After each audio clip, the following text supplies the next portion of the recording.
Welcome back to this Real America's Voice news break. I'm Terrence Bates.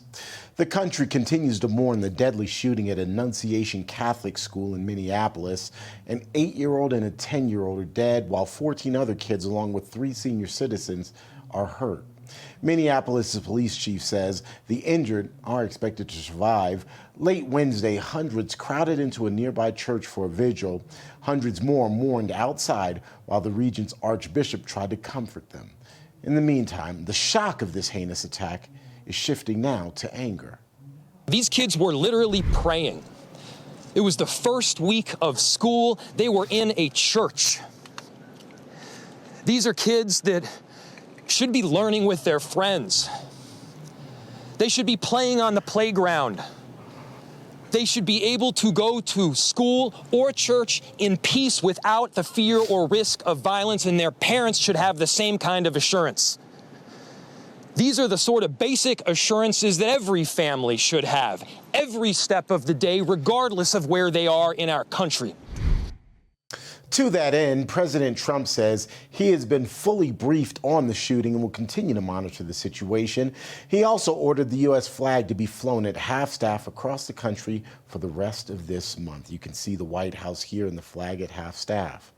47 continues to cement himself as the law and order president, with Wednesday's attack coming as he and Republican leaders on Capitol Hill craft a comprehensive crime bill.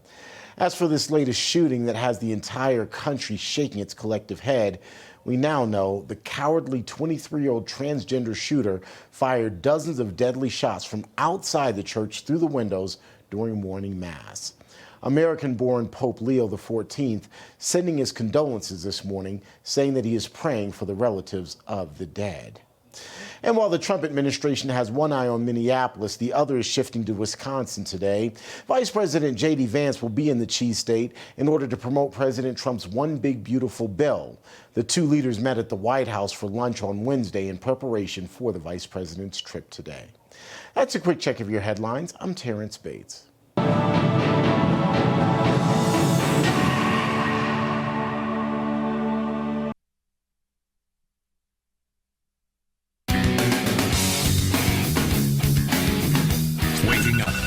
You should get over that quickly. One brainwashed radical at a time. That's enough. It's the Charlie Kirk Show. Okay, everybody, welcome back. We are here at the Bitcoin.com studio. That is the Bitcoin.com studio. I want to tell you guys about Hillsdale College. We just had Larry Arnn on last hour. That is charlieforhillsdale.com.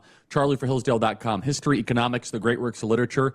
Did you study these things in school? Probably not, or even if you did, maybe it's time for an enjoyable refresher. Hillsdale College is offering more than 40 free online courses, including their newest course on totalitarian novels. In this 8-lecture course, you'll learn from Hillsdale College President Larry Arnn as he goes in depth on the 4 novels, 1984, Brave New World, Darkness at Noon, and That Hideous Strength. Even though these novels were written in the 1930s and 1940s, they are highly relevant today as they show what a tyrannical government does to human nature. More importantly, they show us that faith, family, and friends are worth fighting for.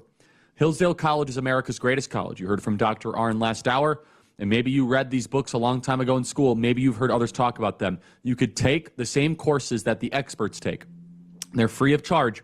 Your kid should be taking these courses. If you're a college kid, you'll learn more on these Hillsdale courses than any sort of sociology class that they make you take at the University of Missouri. Go to charlieforhillsdale.com. That's CHARLIE for Hillsdale.com. So take a look at it right now, charlieforhillsdale.com. Joining us now is Mary Holland, President and General Counsel of the Children's Defense Health Defense. Mary, great to see you. I know we've been trying to schedule this for quite some time. Mary, you do some very important work. Why don't you introduce yourself and your organization to our audience for those that might not be familiar? Sure. Pleasure to be here, Charlie. Thank you. So Children's Health Defense was founded by Robert F. Kennedy Jr., now the Secretary of Health and Human Services, back in about 2016. And it is devoted to making sure that people understand what are the toxic exposures that are causing the chronic epidemic, the epidemic of chronic health in children, to hold the culprits accountable and to put in place safeguards so that this doesn't happen again. So we have a free newsletter called The Defender at childrenshealthdefense.org. We have a streaming platform that we run every day. We do original science and we do litigation to support children's health. We focus right now on vaccines and vaccine injury and mandates and exemptions, and also on electromagnetic radiation. We definitely think that people do not fully adequately understand the hazards of the radiation we're all being exposed to, and particularly children.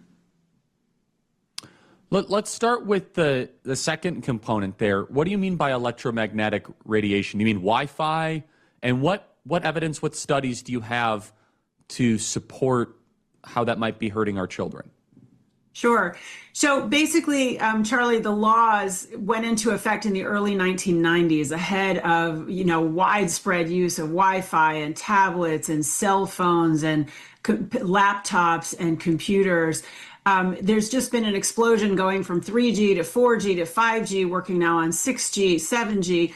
And there's a tremendous amount of science showing that, especially for developing children, the level of radiation that we're being exposed to, especially things like Wi-Fi and antennas and cell towers, is harmful to some people. And so, unfortunately, the law that was passed, the Telecommunications Act in the late 1990s, basically preempted, federal law preempts any kind of changes at the local level, the city or the municipality or the state level.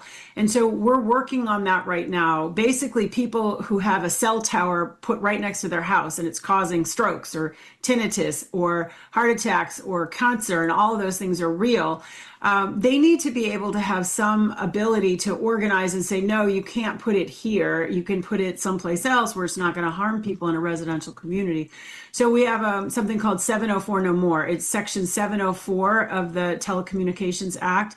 And we're challenging that basically state and local governments have no say in these radiation exposures that can be very harmful. So Bobby Kennedy is the Secretary of Health and Human Services. He worked with your organization for some time. Is that right? And how did you get interested in all this? I find that those stories always to be something. I believe he founded actually the Children's Health Defense, and Yes. now you're carrying the torch forward. Tell us about that story. Sure. So actually, Bobby is an environmental lawyer, and he often tells the story that when he was on sort of giving lectures about mercury toxicity in water, moms would come up to him and say, if you really care about this mercury toxicity issue, you've got to look at vaccines. And so he finally did, and then he went on the board of something called the World Mercury Project, and then it changed into Children's Health Defense. It's not just mercury that's the only problem in vaccines or the only exposures from all kinds of different sources. So I came on the board at Children's Health Defense in 2018. I'm the mom of a young adult son who's on the autism spectrum who was vaccine injured. And so I worked on the board and then came on as general counsel in 2019, became president in 2021, briefly worked on Bobby's campaign, but came back as president in 2023. And am carrying the torch, but with many others. We have a robust staff, and as I say, we work in 4 different areas: education, advocacy, litigation, and science. Yeah, and I've been in this space for 13 years in the conservative movement, and I was always struck by when I spoke at these events, there would be these moms with piles of documents trying to get my attention around this. This was before COVID, and I was always so struck by the passion and the intensity. Mary, I want to get your reaction to this piece of tape. This is Bobby Kennedy, who says he has found and we're finding interventions that are most certainly causing autism. Let's play cut 433. We're finding certain interventions now that are clearly, almost certainly causing autism. And we're going to be able to address those in September. So 1 in 10,000, and now it's 1 in 31 or 34 or 12 if it's a boy. Can you imagine that? And that was 1 in 10,000 not so long ago. Mary, two questions. Number one, what could it be that Bobby is alluding to? Number two, the skeptics would say, no, we've just changed the way that we are formulating it. That we're changing the way that we are formulating or tabulating, I should say, autism. It's not that more people have autism, it's that we're changing the way that we're doing the test. What is your response to those two things? Well, first, I just want to say I'm thrilled that this is now being discussed at a cabinet level, because this is a national crisis, right? If you have 1 in 31 kids, 1 in 12 and a half boys in California, within a couple generations, if it continues at the same pace, you don't have a country. This costs already trillions of dollars. So I'm thrilled that it's there. What is Bobby Kennedy likely to point to in September? As he's often said, there's no such thing as a genetic epidemic. Obviously, there are environmental toxic exposures that are causing the autism epidemic. And it may not be one factor. So we look a lot, my son has a diagnosis of autism, but basically his early vaccines that included mercury, that included aluminum, that included formaldehyde, that include the antigens, that include viruses, they pass through the blood-brain barrier and they cause neurological damage. It's not that hard to figure out. Definitely, vaccines are not the only route to autism, but it's the main driver to autism. But lots of things can cause it. It's basically a toxic exposure that affects the brain. It also affects the rest of the body. Most of the people many people who have autism have other comorbid conditions like seizures or like severe gut issues. So I don't think it's a huge mystery. Aluminum can cause brain injury. Mercury causes brain injury. Both of those have been used for decades in vaccines. This is not such a big mystery. And Bobby Kennedy has written several books about this, a book about thimerosal, a book called Vax Unvax, Let the Science Speak. He's really well versed in this issue. And I think now as Secretary of HHS, he has access to data that he didn't have before.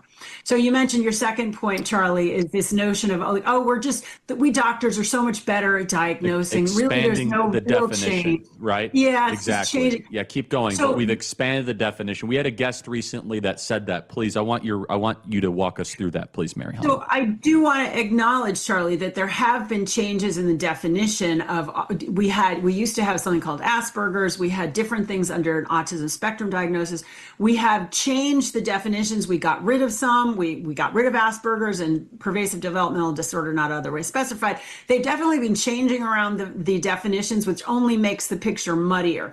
But as Bobby Kennedy said, and I was at his press conference in April at HHS, there is very clear evidence that there is a real rise. They did a really excellent study back in the 1990s at the beginning of this rise in Wisconsin, and they looked at every factor, and it is very clear that the real number has increased. And some of the best research on this from University of California at Davis, Dr. Picciota, it's clear it's a real rise. This denial that, we're just better at diagnosing, or, we think it's quirky kids, that's just nonsense. And also, as Bobby Kennedy said, and he was attacked for this in April, he's talking about what he's most concerned about are the cases of profound autism or severe autism. And that's about 20% of the total number of people. So yes, there are people who are very high functioning and who would say, I'm autistic because, I have some repetitive thoughts or I'm socially awkward.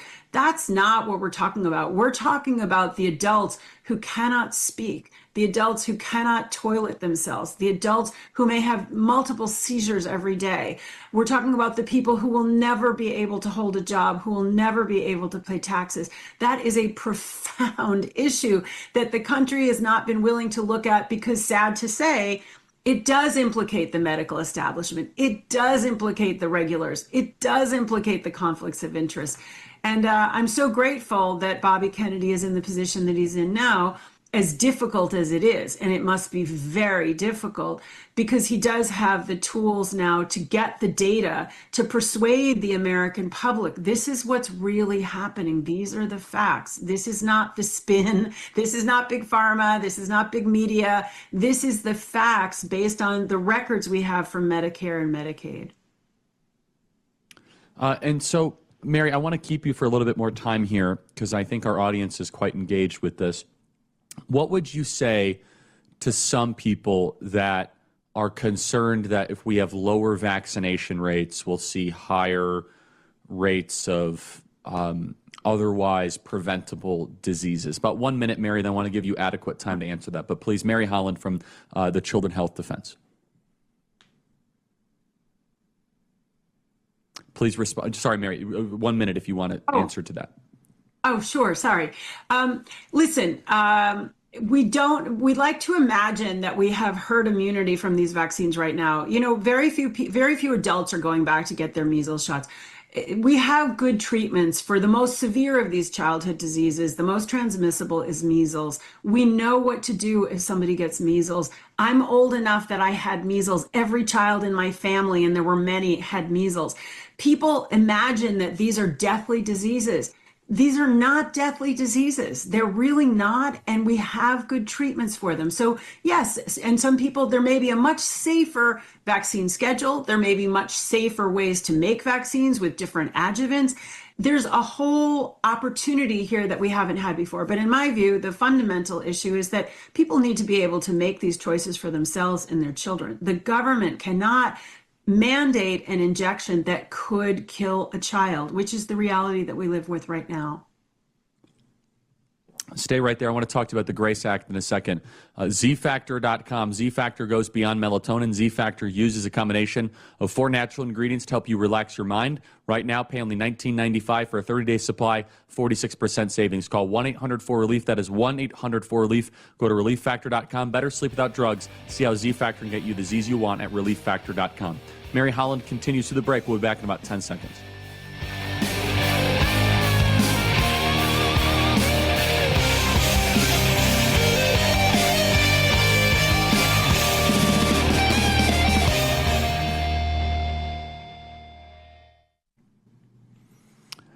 Okay, Mary Holland, in closing here, I want you to talk about the GRACE Act. What is the GRACE Act being sponsored by Representative Stubbe? What is are you in support of this? Religious exemptions from childhood vaccine mandates. What is this all about? Right. So this is Representative Stubbe is going to be dropping a bill in Congress. He has a number of original sponsors. It's basically guaranteeing religious rights in the state. So under our First Amendment to the Constitution, free exercise of religion is right up there at the very top of what are our rights under the federal Constitution. And 4 states, including my home state of New York, do not have any religious exemptions to vaccination. 46 states do, ensuring that parents who have religious convictions against vaccines for many different reasons, for my body is my temple, for they don't want anything cultured in aborted fetal cell lines, to they don't want anything from a different species and purity of the blood, lots of different religious concerns. Those parents should have the right to that opportunity for their children, to have them be free from vaccines. And this bill would state simply that Congress can pass this. Congress has the right to enforce religious rights under the Restoration of Religious Freedom Act, RFRA from 1993, under the First Amendment. And this would cut off federal education funding to any state that does not have a religious exemption. So a state can continue not to have a religious exemption if it so chooses, but it would forego federal educational money. I think it's long overdue, Charlie. We actually at Children's Health Defense believe that there should be no medical mandates. The idea of a medical mandate putting the population above the individual is antithetical to human rights and to medical ethics. So we are very clear that there should be no medical mandates whatsoever. But while there are, we want families to be able to opt out of them. And we have a right to religious freedom in this country, thankfully. And so I'm very happy that Children's Health Defense is supporting the GRACE Act by Representative Stubbe.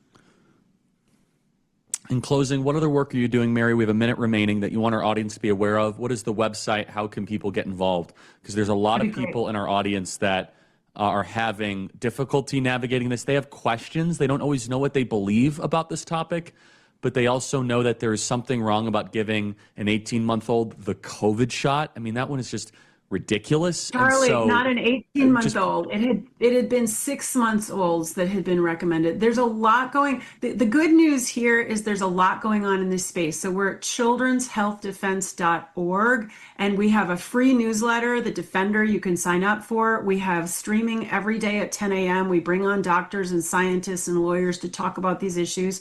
And we would welcome you. And you can send in your questions. We have people who answer the phone. We want to be there for you and your children so that you can have healthy lives and you can practice your faith as you see fit. Mary Holland from the Children's Health Defense, thank you for your time. Talk to you soon. Thank you. We'll be right back, everybody.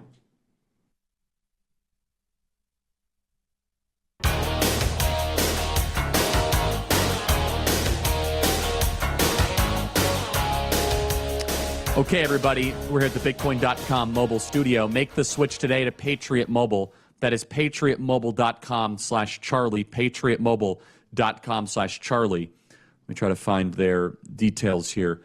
You have to make a choice. Either you're going to keep on funding woke wireless or you can make the switch. I realize there are many choices when it comes to who you choose for your cell phone service, and there are new ones popping up all the time.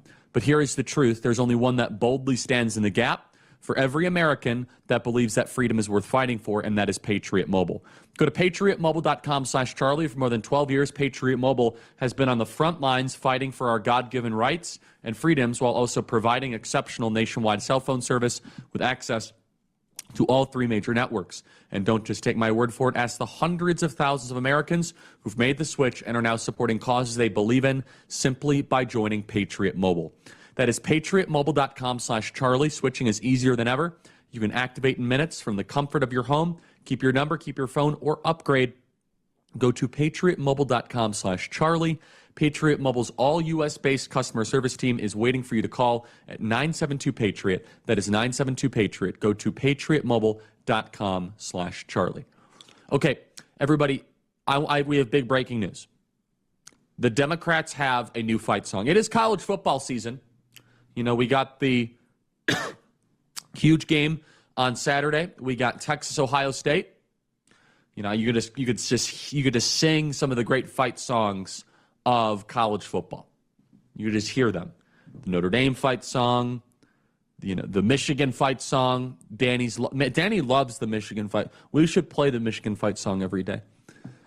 And Ohio State, I think Ohio State's fight song, I don't know what it is, actually. The FSU fight song, which is probably the most annoying. It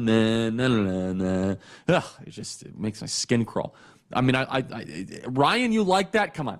You've never been to a Florida State football game. USC actually has a very good fight song. USC has an objectively good fight song. I don't like SC. I like Notre Dame is very good. Dun dun dun dun dun dun dun dun dun dun dun. I think that's Notre Dame, right? Yeah, I think that is. But now the Democrats have their own fight song. Am I right? Yep, I was right. But now the Democrats, they have their own fight song.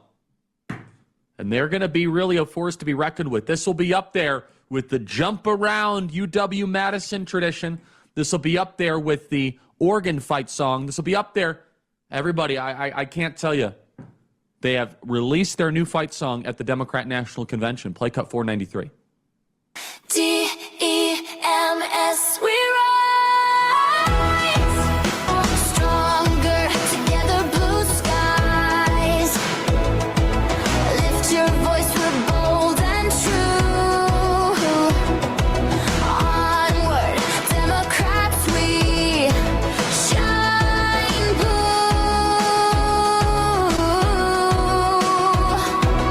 DEMS, we rise. Okay, so they released the words and then someone put the music to AI. But the words are very real. Let's do this again. DEMS, we rise. Stronger together, blue skies. Lift your voice, we're bold and true. Onward, Democrats, we shine blue. That is the new fight song. I mean, it honestly sounds like an AI wrote it. That's like a large language model. This is now the Democrats' answer. I mean, this is totally the words an AI would come up with. There it is on screen, everybody. Let's say it together. DEMS, we rise. Stronger together, blue skies. Lift your voice, we're bold and true. Onward, Democrats, we shine blue. Yeah, they're a pretty aimless bunch right now. The downfall of Democrats being cool needs to be studied in a book and needs to be a masterclass taught at every major university. How Democrats went from the cool party when I first started Turning Point USA, put this back up on screen, to this. This is something that would come up at a Democrat bingo hall. You know, that's what we need. We need a fight song. It's just so cringe. Nothing is less cool than a Democrat activist right now. When you think of just a model Democrat, you're like, I don't want to spend time and they're just going to scold me and police my language.